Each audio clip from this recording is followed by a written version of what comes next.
Okay, hello, hello. We're going into week two. So, what I'd like to do right now is just go over this, what's in the Mind Planner. I didn't really touch upon this too much at the workshop, so I want to just, kind of cover this real quick. So it's broken up into sections. You might have already like looked through it and figured it out, but let me just go through it real quick. So you have your to-do list. I like to keep a weekly to-do list. I know many of you have daily to-do lists. I think if you have like a complete list, a complete daily list, that might be too much. So you could probably knock some of that stuff off. Um, and you put too much stress on yourself trying to accomplish a whole list of things to do in one day. It's just too much. I mean, you can't do it. So try to make it more of like a weekly to-do list. Some of the most important things that you need to get done. Right underneath that, I have the one thing. So there's a book out called the One Thing. I can't think of the author off the top of my head, but if just search it on Amazon, The One Thing.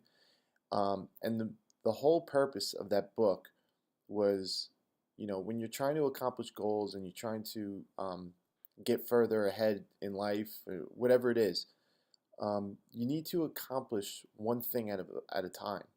Usually, people that are, kind of multitasking and scattered, um, they either won't accomplish the goal they're trying to achieve, or it's going to take them longer.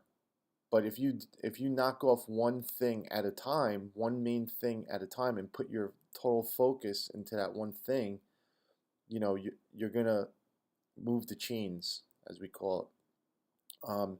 So you want to put down like, what's the one thing, the one big thing you want to accomplish that week or that day, um, and put it there, and just knock that one thing off one at a time. Your daily focus, that could be anything from, you know, what your mindset should be for that day. That could even be like your power word. Um, and really, what I should have done was make it your weekly focus, because I really wasn't sure if this was going to be like a weekly planner or like a daily planner. It kind of just evolved more weekly for me. So I would change that to your weekly focus. And then you get your projects, different projects you're working on. You could take notes, jot things down. Something comes to your mind, you could put it in that section. Um, Favorite quote, everyone's big on quotes, so maybe just pick your favorite quote for the week. Um, and then obviously there's a section for your morning ritual, which, that's what we covered in week one. And that could change, so if you're making changes to your morning ritual, then, write it down, so, you have it down and you have a plan and a roadmap to follow. And then, you know, whenever you get a chance to delegate something, do it and write that down and where it's getting delegated, who you need to contact, who's helping you. Um, and then for me, this last section, books and learning, is a big one because I tend to I'm like a serial program buyer on the computer where I buy all these programs when I'm trying to learn a certain topic, and next thing you know, I have like three, four, five programs that I've purchased, and I didn't get through all of them yet. So I like to write them down on which ones I still need to get to, where I'm at with it, um, so that I'm making the most out of it. All right, so I hope that helped that part of it, and let's move on. Um, what I also want you to do is I want you to become aware. So you've been through 1 week of maybe changing your ritual, your morning ritual, your schedule.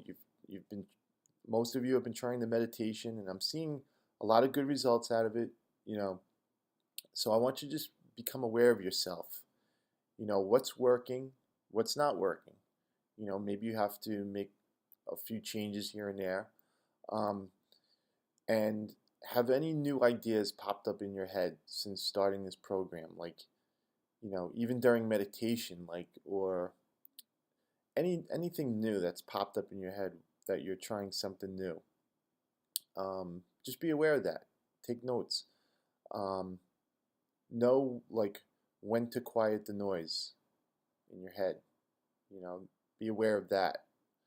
Um, and the other thing I want you to ask yourself is, being ruthless with your mentality time, is that taking away from the world around you? Meaning, is anyone or anything being affected negatively around you for you to take your own quiet and mentality time? And here's a hint: there should only be one answer to that, and there is a right or wrong answer. Have you guessed yet? The answer should be no. Okay? The world around you should still be moving in a good pace. No one else should be affected negatively for you taking your quiet mentality time. If the answer is yes, then we have to figure that out. But the answer should be no. Okay, so let's finish off with your week 2 assignments this week. I want you to come up with a new power meditation word for week 2, just so we can change it up and have a new focus for the week and attract new things into our world. And then your mentality project for the week, I call it the unsubscribe cleanse. And here's what you're going to do. You're going to clean your inbox. And I don't mean like going in and erasing like all the emails in your inbox. What I mean is, I want you to unsubscribe from any emails that you're getting that either you're not reading, it's not serving you well, it's just taking up space and taking up, even if it's a millisecond where you have to like erase that email because you never read it, or you just glance over it real quick, but you never take action on the email, or it's not providing any value to you. Unsubscribe. Okay, and this might take some of you a while.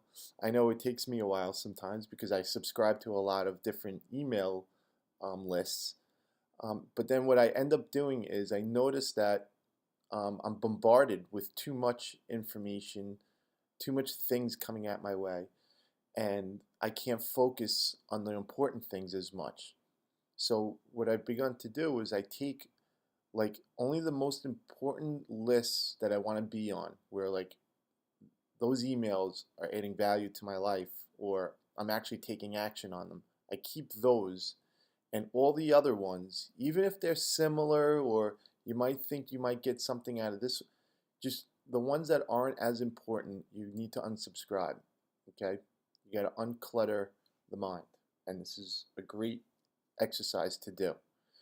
Okay, so that's week 2 assignments, and enjoy your week. And just remember, if you're getting one little benefit from this, then it's all worth it, even if it's very slight.